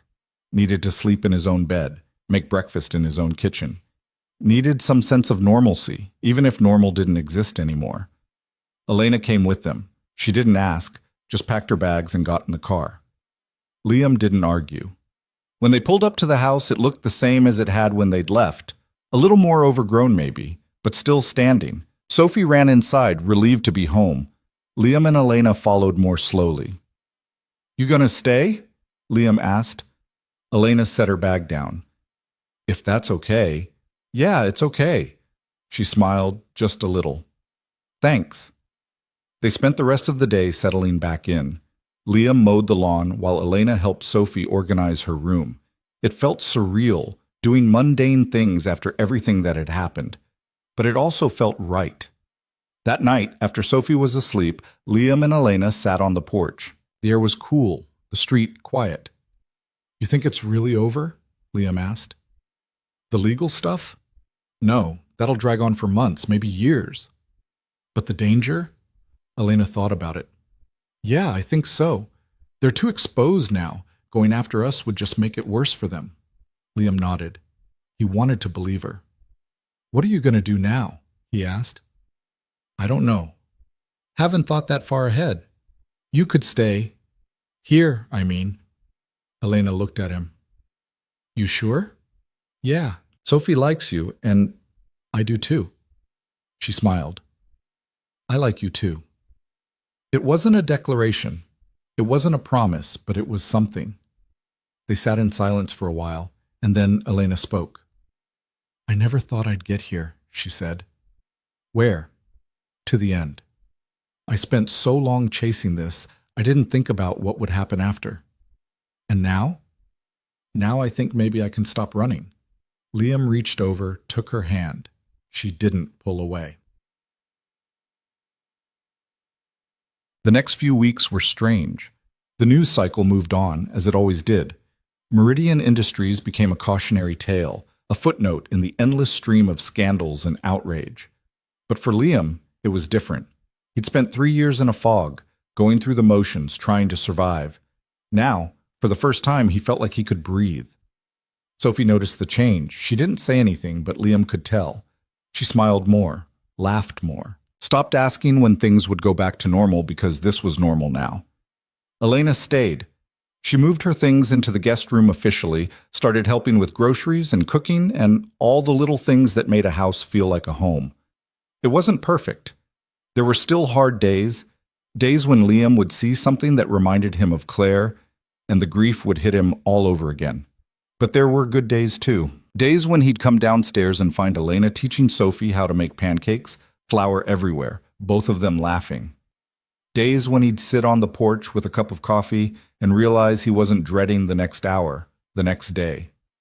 One evening, about a month after everything had settled, Liam was in the kitchen washing dishes when Elena walked in. "Hey," she said. "Hey." She leaned against the counter. "Can I ask you something?" "Sure." "Do you think Claire would have liked me?" Liam paused, thought about it. "Yeah, I think she would have." "Why?" "Because you're stubborn and you don't give up. She was like that too." Elena smiled. "That's a good answer. It's the truth." She was quiet for a moment. "I think my sister would have liked you." "Yeah?" "Yeah. She always said I needed someone who could keep up with me. Someone who wouldn't run when things got hard." "I didn't run." "No, you didn't." Liam dried his hands, turned to face her. "What are we doing here, Elena?" "What do you mean?" "I mean, this. Us. What is this?" She met his eyes. "I don't know, but I'd like to find out." "Me too." It wasn't a grand romantic moment. There were no fireworks, no sweeping declarations, but it was real, and that was enough. Checks. A few weeks later, Liam got a call from the prosecutor's office. They wanted him to testify. He agreed. The trial was set for 6 months out, and the prosecutor, a sharp woman in her 40s named Linda Cho, walked him through what to expect. "It's going to be hard," she said. "Defense is going to try to discredit you, make it seem like you're just looking for someone to blame. Let them try. I'm serious. They're going to dig into your life, your marriage, everything. You need to be ready for that." "I am." Linda studied him. "You seem calm." "I've had a lot of practice." She nodded. "Good. Because we need you to hold it together up there. The jury needs to see that you're credible, that you're not just some grieving husband out for revenge." "I'm not." "I know, but they don't. Not yet." Liam left the meeting feeling drained but determined. This was the last step, the final piece, and he was ready. The months leading up to the trial were a blur. Liam worked, took care of Sophie, spent time with Elena. They didn't talk about the future much, didn't make plans beyond the next week, the next month, but they were building something, slowly, carefully. Sophie started calling Elena by her name instead of just the lady who lives here. Small progress, but progress nonetheless. One night, Sophie asked Liam if Elena was going to stay forever. "I don't know, Bug." "Why?" "Because I hope she does." "Yeah?" "Yeah, she's nice, and she makes you smile." Liam pulled her close. "She does, doesn't she? So can she stay?" "That's up to her." Sophie thought about it. "I think she will." "What makes you say that?" "Because she looks at you the same way you look at her." Liam laughed. "When did you get so smart?" "I've always been smart. You just don't notice." "Fair enough." That night, after Sophie was asleep, Liam told Elena what she'd said. Elena smiled. "She's a smart kid." "She is. And she's right, you know." "About what?" "About me staying." Liam's heart picked up. "Yeah?" "Yeah, I mean, if that's okay with you." "It's more than okay." Elena stepped closer, and for the first time since they'd met, Liam kissed her. It was tentative at first, uncertain, but then it wasn't. And when they finally pulled apart, Elena rested her forehead against his. "I didn't think I'd get here," she said quietly. "Where?" "Somewhere that feels like home." Liam held her tighter. "Me neither." They stood there for a long time, just holding each other. And for the first time in years, Liam felt like maybe, just maybe, things were going to be okay. The weeks before the trial moved faster than Liam wanted them to. He'd wake up some mornings and forget what day it was, only to check his phone and realize he was one day closer to sitting in a courtroom and facing the people who'd killed his wife. Elena noticed. She always noticed. "You okay?" she asked one morning while he was making coffee. "Yeah." "You're a terrible liar." Liam poured 2 cups, slid one across to her. "I'm fine, just thinking." "About the trial?" "About everything." She took a sip, watching him over the rim of the mug. "You don't have to do this, you know. Linda said your deposition would be enough." "I know, but you want to be there." "I need to be there." Elena nodded. She understood. She'd been subpoenaed too, but her testimony was scheduled for later in the trial. Liam was going first. Sophie came downstairs wearing her backpack, already ready for school, even though they didn't need to leave for another 20 minutes. "Morning, Bug," Liam said. "Morning." She grabbed a granola bar from the cabinet, started eating it while standing by the counter. "You gonna sit?" Liam asked. "I'm good." "Sophie?" She sighed, climbed onto a stool. "Happy?" "Thrilled." Elena hid a smile behind her coffee mug. Sophie looked between them. "Are you guys going to get married?" Liam nearly choked on his coffee. Elena set her mug down carefully. "That's a big question for 7 in the morning." "It's not that big. You live here. You kiss. That's what people do before they get married." "Who told you that?" Liam asked. "No one. I figured it out." "Of course you did." Sophie took another bite of her granola bar. "So are you?" Liam looked at Elena. Elena looked back. "We haven't really talked about it," Liam said. "Why not?" "Because it's complicated." "No, it's not. You like her, she likes you. That's not complicated." Elena laughed. "She's got a point." Liam rubbed his face. "Can we talk about this later?" "Fine, but you should probably think about it." She hopped off the stool, grabbed her backpack, and headed toward the door. "I'll be in the car," she called over her shoulder. Liam stared after her. "When did she get so bossy?" "She's your daughter," Elena said. "What did you expect?" "Fair." Elena stood, walked over to him. "For what it's worth, I think she's right." "About what?" "About us. We should talk about it." "You want to get married?" Elena hesitated. "I don't know. Maybe. Someday. But I think we should at least figure out what we're doing. I thought we were figuring it out." "We are. But Sophie's not wrong. We can't just keep drifting." Liam reached out, took her hand. "I don't want to drift. I just don't want to rush into something because it feels like the right thing to do." "And if it is the right thing, then we'll know." Elena smiled. "Okay, but we're talking about this again, soon." "Deal." She kissed him, quick and soft, then grabbed her keys. "I'll pick Sophie up from school. You've got that meeting with Linda, right?" "Yeah, 2:00. "Good luck." "Thanks." She left, and Liam stood in the kitchen alone, staring at the empty doorway. Marriage. He hadn't thought about it, not seriously. After Claire died, the idea of being with someone else had felt impossible. And now, 3 years later, here he was, living with a woman who'd crashed into his life like a storm and somehow made it better. He didn't know if he was ready for marriage, but he knew he didn't want to lose her. The meeting with Linda Cho was in her office downtown, a cramped space filled with case files and empty coffee cups. She looked tired, but then again, she always looked tired. "Thanks for coming," she said, gesturing to a chair. Liam sat. "What's this about?"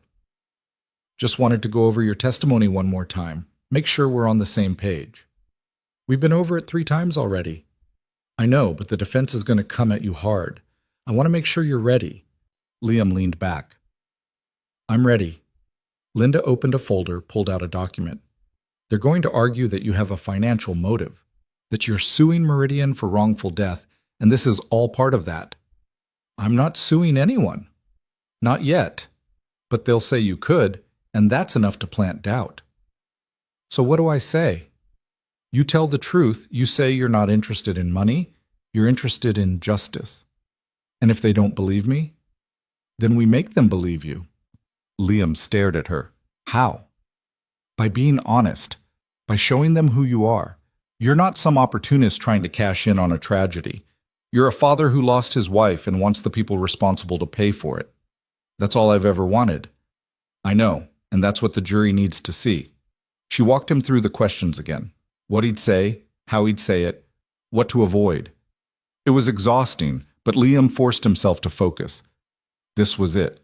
The final push. When the meeting ended, Linda walked him to the door. "You're going to do great," she said. "You have to say that." "I don't, but I mean it." Liam nodded, shook her hand, and left. The night before the trial, Liam couldn't sleep. He lay in bed staring at the ceiling, listening to the house settle around him. Elena was asleep next to him, her breathing slow and steady. He wanted to wake her, to talk through the anxiety twisting in his chest, but he didn't. Instead, he got up, went downstairs, and sat in the kitchen. The house was quiet. Too quiet. He thought about Claire, about the last conversation they'd had before she died. It had been nothing important, something about groceries maybe, or Sophie's school schedule. He couldn't even remember the details. And that was the worst part. He'd spent 3 years trying to hold on to her memory, and already the edges were blurring. Can't sleep? He turned. Elena was standing in the doorway, wearing one of his old t-shirts. Sorry, didn't mean to wake you. You didn't. She sat down across from him. You okay? Just thinking. About tomorrow? Yeah. Elena reached across the table, took his hand. You're going to be fine. What if I'm not? Then you won't be. But you'll get through it. Liam squeezed her hand. I don't know if I can do this. Yes, you can. How do you know? Because I've seen you do harder things. He wanted to believe her. He really did. What if they get away with it? He asked. They won't. But what if they do? Elena was quiet for a moment. Then we'll deal with it. But we can't think like that. Not now. Liam nodded, even though the fear was still there. They sat in silence for a while, and then Elena spoke. When this is over, she said, let's go somewhere. Where? I don't know, somewhere that's not here. Somewhere we can just breathe. What about Sophie? We'll bring her. Make it a trip, just the three of us. Liam smiled. I'd like that. Me too. They went back to bed, and this time Liam fell asleep. The courthouse was massive, all marble and high ceilings, and the kind of architecture designed to make you feel small. Liam stood outside with Elena, watching people stream in and out, lawyers, reporters, families of the accused. You ready? Elena asked. No. Good. That means you're paying attention. Linda appeared, briefcase in hand. Liam. Good. Let's go over a few things before we head in. She pulled him aside, ran through the plan one more time. Liam nodded along, but he wasn't really listening. His mind was already in the courtroom, already on the stand. Liam, Linda said sharply. Focus. I am. No, you're not. Look at me. He did. You're going to walk in there, you're going to sit down, and you're going to tell the truth. That's it. Don't overthink it. Don't try to outsmart the defense. Just be honest. Okay. I mean it. The jury doesn't need a performance. They need to see you. I got it. Linda nodded, satisfied. Good. Let's go. They walked into the courtroom together. It was already packed. Reporters in the back rows, families of the victims on one side, Meridian's legal team on the other. And at the defense table, James Morrison. Liam's stomach clenched. This was the man who'd ordered Claire's death, who'd signed off on it like it was nothing. Morrison didn't look at him, just sat there in his expensive suit, whispering to his lawyer. Liam wanted to walk over there, to grab him by the collar and demand answers, but he didn't. He sat down next to Linda, hands folded in his lap, and waited. The judge entered, and the trial began. The prosecution's opening statement was strong, clear, methodical, devastating. They laid out the case piece by piece, showing how Meridian had orchestrated the cover-up, how they'd targeted Claire and Elena's sister, how they'd tried to bury the truth. The defense's opening was predictable. They argued that the evidence was circumstantial, that the prosecution was building a case on speculation and emotion, not facts. Liam watched it all, detached, like he was watching a movie about someone else's life. And then Linda called his name. The prosecution calls Liam Carter to the stand. Liam stood, walked to the front of the courtroom, and took the oath. His hands were shaking, but he kept them at his sides. Linda approached, gave him a small nod. Mr. Carter, can you tell the court about your wife, Claire? Liam took a breath. She was an auditor, worked for a firm that did contract work for Meridian Industries. And what was she working on at the time of her death? She was reviewing their financials, looking for discrepancies. Did she find any? Yes. Can you describe what she found? She found evidence of fraud, millions of dollars being funneled through fake companies. And did she report this? She was planning to, but she died before she could. Linda paused, letting the words hang in the air. How did she die, Mr. Carter? Car accident. Her brakes failed. And at the time, did you believe it was an accident? Yes. Do you still believe that? Liam looked at Morrison. No. Why not? Because I've seen the evidence. I know her brake lines were cut. The defense lawyer stood. Objection, speculation. The judge looked at Linda. Counselor? We'll establish the evidence through expert testimony, Your Honor. Mr. Carter is simply stating what he's come to understand. Overruled. Continue. Linda turned back to Liam. Mr. Carter, when did you first learn that your wife's death might not have been an accident? A few months ago, when Elena Hayes came to me with evidence. And what did you do with that information? We investigated, found more evidence, and brought it to you. And why did you do that? Liam's voice was steady. Because I wanted the truth, and I wanted the people responsible to be held accountable. Linda nodded. Thank you. No further questions. The defense lawyer stood, straightening his tie. Mr. Carter, you've been through a lot, haven't you? Yes. Lost your wife, raising a daughter on your own. That must be difficult. It is. And expensive. Liam frowned. What's your point? My point is that you have a financial interest in this case. A wrongful death lawsuit could net you millions. I'm not suing anyone. But you could. I'm not interested in money. Really? Because it seems like you're very interested in blaming my client for your wife's death.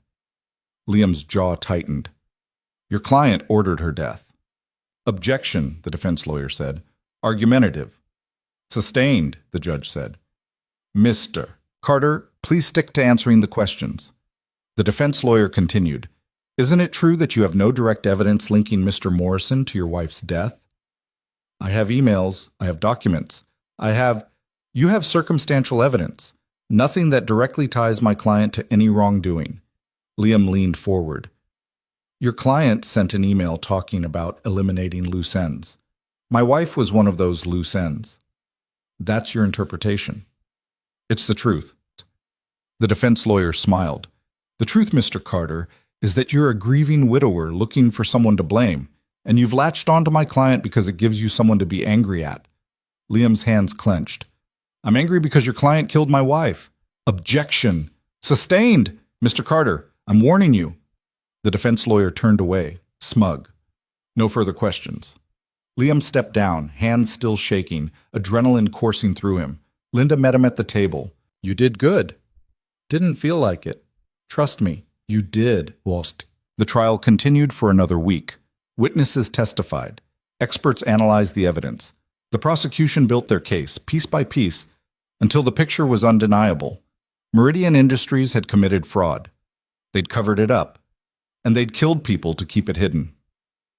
Elena testified on the fifth day. She was calm, composed, devastating. She walked the jury through her investigation, showed them the connections, made it impossible to ignore. The defense tried to rattle her, but she didn't flinch. Liam watched from the gallery, proud and terrified in equal measure. When it was over, when both sides had rested and the closing arguments had been made, the jury deliberated. It took 3 days.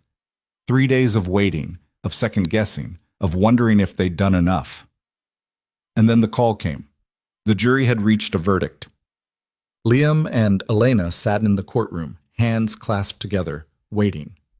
The jury filed in, faces unreadable. The judge asked the foreman to read the verdict. In the case of the state versus James Morrison, on the charge of conspiracy to commit murder, we find the defendant guilty. Liam's breath caught. On the charge of fraud, we find the defendant guilty. Elena squeezed his hand. On all remaining charges, we find the defendant guilty. The courtroom erupted. Reporters scrambled. Morrison's face went pale. Liam just sat there, staring at the jury, trying to process it. They'd won. After everything, they'd actually won. Linda turned to him, smiling. We did it. Liam nodded, unable to speak. Elena leaned into him, and he wrapped an arm around her. It's over, she whispered. Yeah, he said. It's over. Ma'am. They left the courthouse together, stepping out into the afternoon sun. Reporters swarmed, shouting questions, but Linda's team held them back. Liam and Elena walked to the car in silence. When they got in, Liam just sat there, hands on the steering wheel, staring at nothing. "You okay?" Elena asked. "I don't know." "That's fair." They drove home, and when they pulled into the driveway, Sophie was waiting on the porch with Rachel. Sophie ran over, threw her arms around Liam. "Did you win?"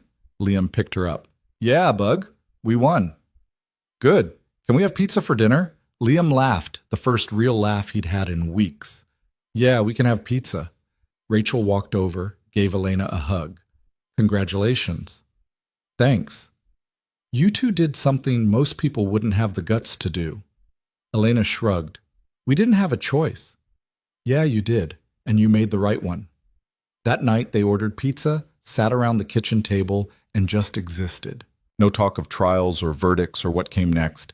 Just pizza, laughter, and the feeling that maybe, finally, they could start to heal. Sophie fell asleep on the couch, and Liam carried her upstairs. When he came back down, Elena was on the porch, staring at the street. He joined her, and they stood there in the quiet. "What are you thinking?" he asked. "That I don't know what to do now." "What do you mean?" "I've spent so long chasing this, and now it's done. I don't know what comes next." Liam took her hand. "We figure it out, together." Elena looked at him. "You sure you want that?" "I've never been more sure of anything." She smiled, and it was real. Not the guarded smile she usually wore, but something open and genuine. "Okay," she said. "Let's figure it out." They went inside, turned off the lights, and went to bed. And for the first time in years, Liam slept without nightmares. The morning after the verdict, Liam woke up to sunlight streaming through the bedroom window and the smell of coffee drifting up from the kitchen. For a moment, he just lay there, letting himself feel the weight of it, the relief, the exhaustion, the strange, hollow space where fear and anger had lived for so long. Elena was already downstairs. He could hear her moving around, the clink of mugs, the quiet hum she made when she thought no one was listening. He got up, pulled on a shirt, and went down to find her. She was at the stove, scrambling eggs. Sophie sat at the counter, still in her pajamas, swinging her legs and talking about something that had happened at school. "And then Marcus said his dad could beat up anyone's dad, and I said my dad already beat up bad guys in court, so he didn't know what he was talking about." Elena laughed. "Did you really say that?" "Yeah. And then Marcus didn't have anything to say back." Liam leaned against the doorframe. "You know I didn't actually beat anyone up, right?" Sophie turned. "I know, but it sounded cooler that way." "Fair enough." Elena slid a plate of eggs across to Sophie, then poured Liam a cup of coffee. "Sleep okay?" she asked. "Better than I have in a long time." "Good." They ate breakfast together, the three of them, and it felt normal in a way that Liam hadn't expected. Not perfect. Nothing was perfect. But real, solid, like something he could build on. After Sophie went upstairs to get dressed, Elena turned to him. "So," she said. "What now?" Liam set his mug down. "What do you mean?" "I mean, the trial's over. Morrison's going to prison. The company's falling apart. We did what we set out to do." "And?" "And I don't know what comes next." Liam reached across the table, took her hand. "We figure it out. Together. Like we said." Elena smiled, but there was something uncertain in her eyes. "I've been thinking about that." "About what?" "About staying. About whether this is really what I should be doing." Liam's chest tightened. "You want to leave?" "No, that's the problem. I don't want to leave, but I also don't know if I'm the right person to be here." "What are you talking about? You're exactly the right person." Elena pulled her hand back, wrapped both hands around her coffee mug. "I came here for one reason, Liam. To find the people who killed my sister. And now that's done. I don't know who I am without that." "You're you. That's enough." "Is it?" "Yeah, it is." She looked at him, and he could see the doubt there, the fear that she was somehow not enough, that she'd only ever been useful when she was chasing something. "I spent 3 years running," she said quietly, "chasing leads, digging through files, trying to find answers. And now that I have them, I don't know what to do with myself." Liam stood, walked around the table, crouched down next to her chair. "So we figure it out. You don't have to have all the answers today. But what if I never figure it out? What if I wake up one day and realize I don't belong here? Then we deal with it. But you don't get to make that decision for me. Or for Sophie. Elena's eyes glistened. She deserves better than someone who's still trying to put herself back together. She deserves someone who cares about her. And you do. I don't know how to do this, Liam. I don't know how to be part of a family. Neither did I. Not after Claire died.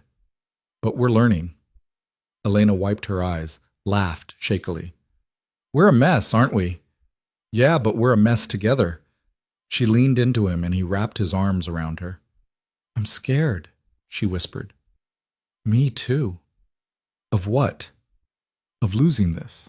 Of screwing it up. Elena pulled back, looked at him. You won't? You don't know that. No, but I'm choosing to believe it anyway. Liam kissed her forehead. Then that's what we do. We choose to believe it. The next few weeks fell into a rhythm. Liam went back to work, taking on freelance projects he'd been putting off. Elena started looking for a job, something that wasn't tied to investigations or corporate fraud, something that felt like a fresh start. Sophie went back to school, and life moved forward, but there were still moments when the past crept in. One afternoon, Liam was cleaning out the garage when he found a box labeled Claire's stuff. He'd packed it away years ago, back when looking at her things hurt too much. He sat down on the concrete floor, pulled the box open. Inside were photos, old letters, a scarf she used to wear. He picked up one of the photos. Claire at their wedding, laughing at something someone had said, looking so alive it hurt. He stared at it for a long time. Hey. He looked up. Elena was standing in the doorway. Sorry, she said. Didn't mean to interrupt. You're not. She walked over, sat down next to him. That her? Yeah. Elena looked at the photo. She's beautiful. She was. They sat in silence for a moment and then Elena spoke. You still love her? It wasn't a question. Yeah, Liam said. I do. Is that okay? Of course it's okay. She was your wife. You don't just stop loving someone because they're gone. Liam set the photo down. I don't want you to think I don't. I know what this is, and I'm okay with it. Are you sure? Elena nodded. I loved my sister, and I always will. That doesn't mean I can't love other people too. Liam looked at her. You love me? Yeah, I do. It was the first time she'd said it out loud. Liam reached over, took her hand. I love you too. Elena smiled, and it was soft and real and completely hers. They sat there in the garage, surrounded by the past, and for the first time, Liam felt like it was okay to let it coexist with the present. Well, a month after the trial, Rachel called. Turn on the news, she said. Liam grabbed the remote, flipped to one of the major networks. The headline read, Meridian Industries files for bankruptcy. The anchor was explaining how the company had collapsed under the weight of lawsuits, federal investigations, and public backlash. Investors had fled, clients had canceled contracts, and now the company that had once been worth billions was filing for Chapter 11. Couldn't have happened to nicer people, Rachel said on the other end of the line. Liam laughed. Yeah. How are you doing? Good. Really good, actually. And Elena? She's great. We're great. Rachel was quiet for a moment. I'm glad. You deserve it. Thanks, Rachel, for everything. Don't get sentimental on me. I just did my job. You did more than that. Yeah, well, don't tell anyone. I have a reputation to maintain. Liam hung up, still smiling. Elena walked in, saw the TV. Meridian? They're done. She sat down next to him, and they watched the rest of the segment together. When it was over, Elena turned to him.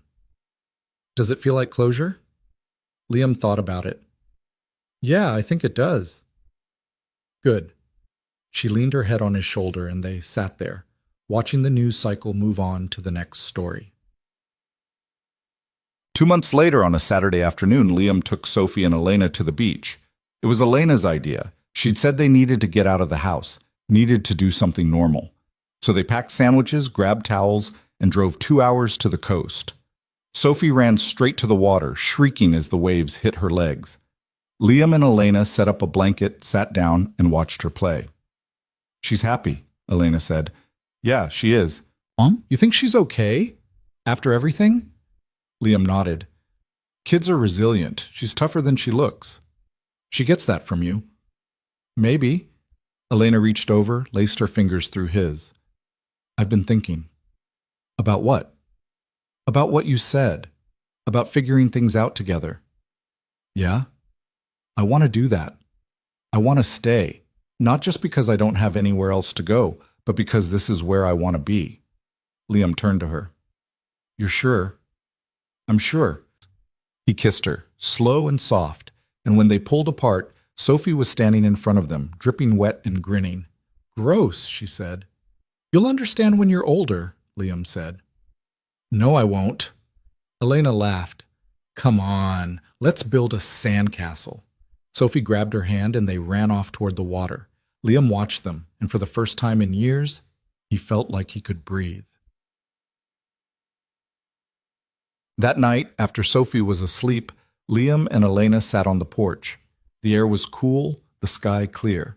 Somewhere down the street, a dog barked. I was thinking, Liam said. About? About what Sophie said. About us getting married. Elena looked at him. Yeah? I don't know if I'm ready, but I think I want to be. Elena smiled. That's a start. What about you? She thought about it. I think I want to be ready too, but I don't want to rush it. I want to make sure we're doing it for the right reasons. Fair enough? They sat in silence for a while, and then Elena spoke. My sister used to say that the best things in life are the ones you don't plan for, the ones that just happen. You think that's true? I don't know, but I think we're proof that sometimes the unexpected turns out to be exactly what you need. Liam reached over, took her hand. I'm glad you showed up that day. Me too. They stayed out there until the stars came out, talking about everything and nothing, making plans that might not happen, and promises they intended to keep. And when they finally went inside, Liam realized something. He wasn't running from the past anymore. He wasn't trying to bury it or ignore it or pretend it didn't exist. He was carrying it with him, letting it be part of who he was, but not letting it define him. Claire would always be a part of his life, but so would Elena and Sophie, and whatever came next, and that was okay. 6 months later, on a warm spring afternoon, Liam and Elena got married. It wasn't a big wedding, just a small ceremony in the backyard with Rachel and a few close friends, and Sophie standing between them as they exchanged vows. Liam had been nervous all morning, fumbling with his tie, pacing the kitchen until Elena told him to sit down before he wore a hole in the floor. But when the moment came, when he stood there looking at her, everything else faded away. I didn't think I'd get here, he said, his voice shaking just a little. After Claire died, I didn't think I'd ever feel whole again. But you showed me that it's okay to move forward, that loving someone new doesn't mean forgetting someone you lost. So thank you for being stubborn and brave and for not giving up on me. Elena's eyes were wet, but she was smiling. I spent so long running, she said, from my past, from my pain, from anything that felt too real. But you made me stop. You made me see that I could have a home, a family, a life that wasn't built on anger and grief. So thank you for letting me in, for giving me a reason to stay. They kissed, and Sophie clapped, and Rachel wiped her eyes even though she'd sworn she wouldn't cry. After the ceremony, they had cake on the porch and watched the sun set over the yard. Sophie sat between them, swinging her legs, already planning what she was going to tell her friends at school on Monday. You're officially my stepmom now, she said to Elena. I guess I am. Does that mean I have to listen to you? It means you have to listen to both of us, Sophie groaned. That's not fair. Liam laughed. Life's not fair, Bug. Yeah. She ran off to play, and Liam leaned back watching her. Elena rested her head on his shoulder. You think we're going to be okay? Yeah, I think we are. Even when things get hard? Especially then, she smiled. Good answer. They sat there as the light faded and the stars came out and the world kept turning. And for the first time in a long time, Liam felt like he was exactly where he was supposed to be. A year later, Liam stood in the cemetery holding a bouquet of flowers. It was the anniversary of Claire's death, and he came here every year, not because he had to, but because he wanted to. He set the flowers down, crouched in front of the headstone. "Hey," he said quietly. "It's been a while." The wind rustled through the trees, carrying the scent of rain. "Things are good," he continued. "Sophie's doing great. She's in third grade now, getting straight A's, and she's somehow even more stubborn than she used to be. I don't know where she gets it." He smiled. "I got married. Her name's Elena. You would have liked her. She's smart and tough, and she doesn't take any of my nonsense. She's good with Sophie. Good for me." He paused, looking at the headstone. "I know you'd want me to be happy, and I am, but I still miss you. I think I always will." He stood, brushed off his knees.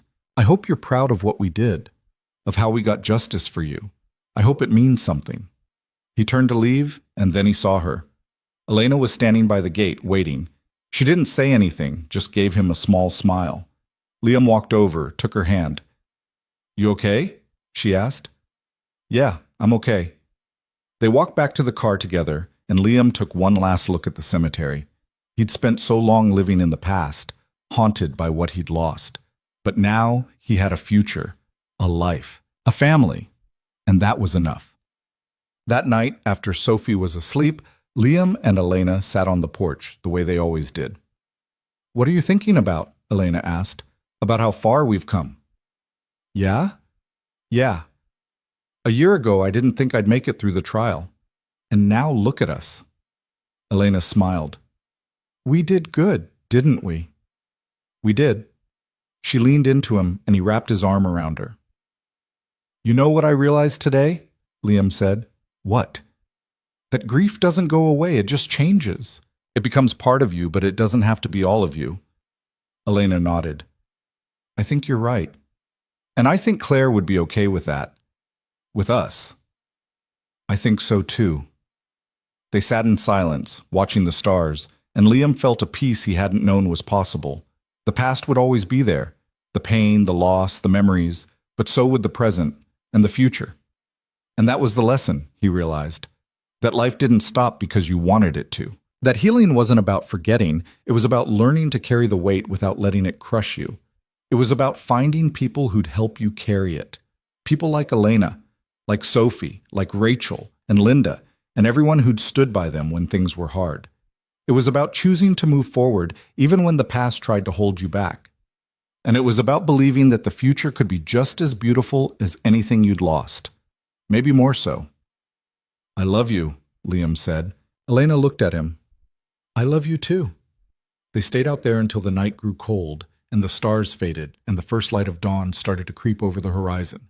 And when they finally went inside, Liam didn't look back. He didn't need to, because everything he needed was right here. The morning after the verdict, Liam woke up to sunlight streaming through the bedroom window and the smell of coffee drifting up from the kitchen. For a moment, he just lay there, letting himself feel the weight of it. The relief, the exhaustion, the strange hollow space where fear and anger had lived for so long. Elena was already downstairs. He could hear her moving around, the clink of mugs, the quiet hum she made when she thought no one was listening. He got up, pulled on a shirt, and went down to find her. She was at the stove, scrambling eggs. Sophie sat at the counter, still in her pajamas, swinging her legs and talking about something that had happened at school. And then Marcus said his dad could beat up anyone's dad, and I said my dad already beat up bad guys in court, so he didn't know what he was talking about. Elena laughed. "Did you really say that?" "Yeah." And then Marcus didn't have anything to say back. Liam leaned against the doorframe. "You know I didn't actually beat anyone up, right?" Sophie turned. "I know, but it sounded cooler that way." "Fair enough." Elena slid a plate of eggs across to Sophie, then poured Liam a cup of coffee. "Sleep okay?" she asked. "Better than I have in a long time." "Good." They ate breakfast together, the three of them, and it felt normal in a way that Liam hadn't expected. Not perfect. Nothing was perfect, but real, solid, like something he could build on. After Sophie went upstairs to get dressed, Elena turned to him. "So," she said, "what now?" Liam set his mug down. "What do you mean?" I mean, the trial's over. Morrison's going to prison. The company's falling apart. We did what we set out to do. And? And I don't know what comes next. Liam reached across the table, took her hand. We figure it out. Together. Like we said. Elena smiled, but there was something uncertain in her eyes. I've been thinking about that. About what? About staying. About whether this is really what I should be doing. Liam's chest tightened. You want to leave? No, that's the problem. I don't want to leave. But I also don't know if I'm the right person to be here. What are you talking about? You're exactly the right person. Elena pulled her hand back, wrapped both hands around her coffee mug. I came here for one reason, Liam. To find the people who killed my sister. And now that's done. I don't know who I am without that. You're you. That's enough. Is it? Yeah, it is. She looked at him, and he could see the doubt there, the fear that she was somehow not enough, that she'd only ever been useful when she was chasing something. I spent 3 years running, she said quietly. Chasing leads, digging through files, trying to find answers. And now that I have them, I don't know what to do with myself. Liam stood, walked around the table, crouched down next to her chair. So we figure it out. You don't have to have all the answers today. But what if I never figure it out? What if I wake up one day and realize I don't belong here? Then we deal with it. But you don't get to make that decision for me, or for Sophie. Elena's eyes glistened. She deserves better than someone who's still trying to put herself back together. She deserves someone who cares about her. And you do. I don't know how to do this, Liam. I don't know how to be part of a family. Neither did I. Not after Claire died. But we're learning. Elena wiped her eyes, laughed shakily. We're a mess, aren't we? Yeah, but we're a mess together. She leaned into him, and he wrapped his arms around her. I'm scared, she whispered. Me too. Of what? Of losing this. Of screwing it up. Elena pulled back, looked at him. You won't? You don't know that. No, but I'm choosing to believe it anyway. Liam kissed her forehead. Then that's what we do. We choose to believe it. The next few weeks fell into a rhythm that felt almost foreign in its ordinariness. Liam went back to work, taking on freelance projects he'd been putting off. Elena started looking for a job, something that wasn't tied to investigations or corporate fraud, something that felt like a fresh start. Sophie went back to school, and life moved forward in the way it does when the storm is past, and you're left to rebuild in the aftermath. But there were still moments when the past crept in, uninvited and persistent. One afternoon, Liam was cleaning out the garage when he found a box labeled Claire's stuff. He'd packed it away years ago, back when looking at her things hurt too much. He sat down on the concrete floor, pulled the box open, and let himself look. Inside were photos, old letters, a scarf she used to wear that still faintly smelled like her perfume. He picked up one of the photos. Claire at their wedding, laughing at something someone had said, looking so alive it hurt to see. He stared at it for a long time, feeling the familiar ache settle in his chest. Hey! He looked up. Elena was standing in the doorway, backlit by the afternoon sun. Sorry, she said. Didn't mean to interrupt. You're not. She walked over, sat down next to him on the cold floor. That her? Yeah. Elena looked at this photo, really looked, and Liam watched her face for any sign of discomfort or jealousy. There wasn't any. She's beautiful, Elena said softly. She was. They sat in silence for a moment, and then Elena spoke again. You still love her. It wasn't a question. Yeah, Liam said. I do. Is that okay? Of course it's okay. She was your wife. You don't just stop loving someone because they're gone. Liam set the photo down carefully. I don't want you to think that means I love you less. I don't. I know what this is, and I'm okay with it. Are you sure? Elena nodded. I loved my sister, and I always will. That doesn't mean I can't love other people too. Love isn't finite. It doesn't run out just because you give it to someone new. Liam looked at her, really looked, and felt something loosen in his chest. You love me? He asked. Yeah, I do. It was the first time she'd said it out loud. Liam reached over, took her hand. I love you too. Elena smiled, and it was soft and real and completely hers. They sat there in the garage, surrounded by the past, and for the first time, Liam felt like it was okay to let it coexist with the present. The past didn't have to be erased or forgotten. It could just be a part of the story, but not the whole thing. A month after the trial, Rachel called with news. "Turn on the news," she said without preamble. Liam grabbed the remote, flipped to one of the major networks. The headline read, "Meridian Industries files for bankruptcy." The anchor was explaining how the company had collapsed under the weight of lawsuits, federal investigations, and public backlash. Investors had fled. Clients had canceled contracts. And now, the company that had once been worth billions was filing for Chapter 11. "Couldn't have happened to nicer people," Rachel said on the other end of the line. Liam laughed. "Yeah. How are you doing?" "Good. Really good, actually." "And Elena?" "She's great. We're great." Rachel was quiet for a moment. "I'm glad. You deserve it." "Thanks, Rachel, for everything." "Don't get sentimental on me. I just did my job." "You did more than that." "Yeah, well, don't tell anyone. I have a reputation to maintain." Liam hung up, still smiling. Elena walked in, saw the TV. "Meridian? They're done." She sat down next to him, and they watched the rest of the segment together. When it was over, Elena turned to him. "Does it feel like closure?" she asked. Liam thought about it. "Yeah, I think it does." "Good."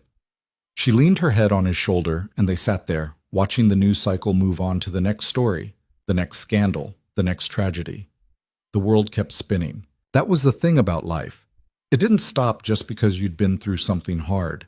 It kept going, and you had to decide whether you were going to move with it or stay stuck in the wreckage. Liam had spent 3 years stuck. He was done with that. 2 months later, on a Saturday afternoon, Liam took Sophie and Elena to the beach. It was Elena's idea. She'd said they needed to get out of the house, needed to do something normal, something that had nothing to do with trials or verdicts or the past. So they packed sandwiches, grabbed towels, and drove 2 hours to the coast. Sophie ran straight to the water, shrieking as the waves hit her legs. Liam and Elena set up a blanket, sat down, and watched her play. "She's happy," Elena said. "Yeah, she is." "You think she's okay? After everything?" Liam nodded. "Kids are resilient. She's tougher than she looks. She gets that from you." "Maybe." Elena reached over, laced her fingers through his. "I've been thinking." "About what?" "About what you said. About figuring things out together." "Yeah?" "I want to do that. I want to stay. Not just because I don't have anywhere else to go, but because this is where I want to be." Liam turned to her. "You're sure?" "I'm sure."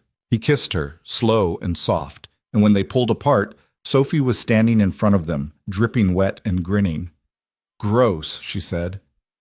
"You'll understand when you're older," Liam said. "No, I won't." Elena laughed. "Come on, let's build a sandcastle." Sophie grabbed her hand and they ran off toward the water. Liam watched them, and for the first time in years, he felt like he could breathe. Really breathe. Not the shallow, survival breathing he'd been doing since Claire died, but deep, full breaths that filled his lungs and reminded him he was still alive. He'd forgotten what that felt like. That night, after Sophie was asleep, Liam and Elena sat on the porch. The air was cool, the sky clear. Somewhere down the street, a dog barked. "I was thinking," Liam said. "About?" "About what Sophie said a while back, about us getting married." Elena looked at him, eyebrows raised. "Yeah? I don't know if I'm ready, but I think I want to be." Elena smiled. "That's a start. What about you?" She thought about it. "I think I want to be ready too, but I don't want to rush it. I want to make sure we're doing it for the right reasons." "Fair enough." They sat in silence for a while, and then Elena spoke. "My sister used to say that the best things in life are the ones you don't plan for, the ones that just happen when you're not looking." "You think that's true?" "I don't know, but I think we're proof that sometimes the unexpected turns out to be exactly what you need." Liam reached over, took her hand. "I'm glad you showed up that day." "Me too." They stayed out there until the stars came out, talking about everything and nothing, making plans that might not happen and promises they intended to keep. And when they finally went inside, Liam realized something. He wasn't running from the past anymore. He wasn't trying to bury it or ignore it or pretend it didn't exist. He was carrying it with him, letting it be part of who he was, but not letting it define him. Claire would always be a part of his life, but so would Elena, and Sophie, and whatever came next. And that was okay. That was more than okay. It was enough. 6 months later, on a warm spring afternoon, Liam and Elena got married. It wasn't a big wedding, just a small ceremony in the backyard with Rachel and a handful of close friends, and Sophie standing between them as they exchanged vows. The grass needed mowing, and the flower beds were a little wild, but it was home, and that mattered more than perfection ever could. Liam had been nervous all morning, fumbling with his tie, pacing the kitchen until Elena told him to sit down before he wore a hole in the floor. But when the moment came, when he stood there looking at her in a simple white dress with flowers in her hair, everything else faded away. "I didn't think I'd get here," he said, his voice shaking just a little. "After Claire died, I didn't think I'd ever feel whole again, but you showed me that it's okay to move forward, that loving someone new doesn't mean forgetting someone you lost. It just means you're brave enough to try again. So thank you for being stubborn and brave, and for not giving up on me when I gave you every reason to." Elena's eyes were wet, but she was smiling. "I spent so long running," she said, "from my past, from my pain, from anything that felt too real. But you made me stop. You made me see that I could have a home, a family, a life that wasn't built on anger and grief. You gave me permission to be happy again. So thank you for letting me in, for giving me a reason to stay, for showing me that family isn't just something you're born into, it's something you choose." They kissed, and Sophie clapped, and Rachel wiped her eyes even though she'd sworn she wouldn't cry. After the ceremony, they had cake on the porch and watched the sunset over the yard. Sophie sat between them, swinging her legs, already planning what she was going to tell her friends at school on Monday. "You're officially my stepmom now," she said to Elena. "I guess I am. Does that mean I have to listen to you?" "It means you have to listen to both of us." Sophie groaned. "That's not fair." Liam laughed. "Life's not fair, bug." Yeah. She ran off to play, and Liam leaned back, watching her chase fireflies in the fading light. Elena rested her head on his shoulder. "You think we're going to be okay?" "Yeah, I think we are. Even when things get hard?" "Especially then." She smiled. "Good answer." They sat there as the light faded and the stars came out, and the world kept turning the way it always did, indifferent to joy and sorrow alike. And for the first time in a long time, Liam felt like he was exactly where he was supposed to be. A year later, Liam stood in the cemetery, holding a bouquet of flowers. It was the anniversary of Claire's death, and he came here every year, not because he had to, but because he wanted to, because forgetting felt like a betrayal, and remembering felt like keeping a promise. He set the flowers down, crouched in front of the headstone. "Hey," he said quietly. "It's been a while." The wind rustled through the trees, carrying the scent of rain that hadn't fallen yet. "Things are good," he continued. "Sophie's doing great. She's in 3rd grade now, getting straight A's, and she's somehow even more stubborn than she used to be. I don't know where she gets it." He smiled. "I got married. Her name's Elena. I think you would have liked her. She's smart and tough, and she doesn't take any of my nonsense. She's good with Sophie, good for me." He paused, looking at the headstone, at Claire's name carved into the stone. "I know you'd want me to be happy, and I am, but I still miss you. I think I always will. You don't stop missing someone just because you've moved on. You just learn to carry it better." He stood, brushed off his knees. "I hope you're proud of what we did, of how we got justice for you. I hope it means something, wherever you are." He turned to leave, and then he saw her. Elena was standing by the gate, waiting. She didn't say anything, just gave him a small smile. Liam walked over, took her hand. "You okay?" she asked. "Yeah, I'm okay." They walked back to the car together, and Liam took one last look at the cemetery. He'd spent so long living in the past, haunted by what he'd lost. But now he had a future, a life, a family, and that was enough. more than enough. That night, after Sophie was asleep, Liam and Elena sat on the porch, the way they always did. It had become their ritual, these quiet moments at the end of the day when the world felt manageable again. "What are you thinking about?" Elena asked. "About how far we've come." "Yeah?" "Yeah. A year ago I didn't think I'd make it through the trial, and now look at us." Elena smiled. "We did good, didn't we?" "We did." She leaned into him, and he wrapped his arm around her. "You know what I realized today?" Liam said. "What?" "That grief doesn't go away. It just changes. It becomes part of you, but it doesn't have to be all of you." Elena nodded. "I think you're right. And I think Claire would be okay with that. With us. I think so too." They sat in silence, watching the stars, and Liam felt a peace he hadn't known was possible. The past would always be there, the pain, the loss, the memories. But so would the present and the future. And that was the lesson, he realized. That life didn't stop because you wanted it to. That healing wasn't about forgetting, it was about learning to carry the weight without letting it crush you. It was about finding people who'd help you carry it. People like Elena, like Sophie, like Rachel and Linda, and everyone who'd stood by them when things were hard.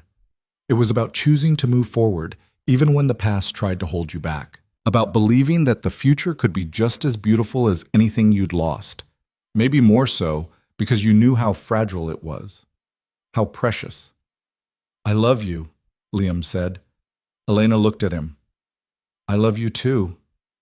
They stayed out there until the night grew cold and the stars faded and the first light of dawn started to creep over the horizon. And when they finally went inside, Liam didn't look back.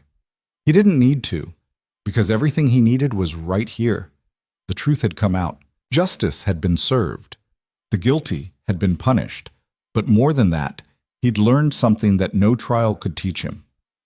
That closure wasn't about getting answers. It was about deciding to live again, even when the questions remained. It was about choosing hope over bitterness, love over fear, and believing that broken things could be repaired, even if they'd never be the same. He'd lost Claire. He'd carry that forever. But he'd found Elena, and Sophie was thriving, and they were building something new together.